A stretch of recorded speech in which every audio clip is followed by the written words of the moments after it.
Well, if you're new to worm farming, there are two things that I would like you to invest your money in because you won't be disappointed. The first thing I would like you to look into is getting a shredder. And when you look at a shredder, get a 12-page shredder and make sure that it is also the one that is compatible to cut CDs, because you will have no problems using your cardboard in that shredder to make it fine and easy to eat for your worms. So look into getting a shredder.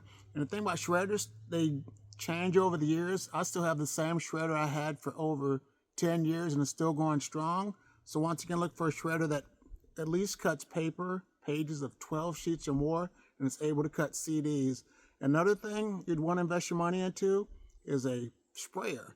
And what I use a 1-gallon sprayer. This comes in handy. And what you do, you mark it and just use it just strictly water. Don't put any other chemicals in it. So 1-gallon sprayer is a good one to invest in. And also,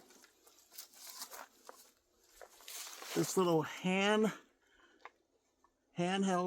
1-liter one is a really good one. It's easy to use. And once again, label that with just water and use it for your worms. So look into a shredder and a water spray bottle. But here's another video to watch, and I'll see you in the next one.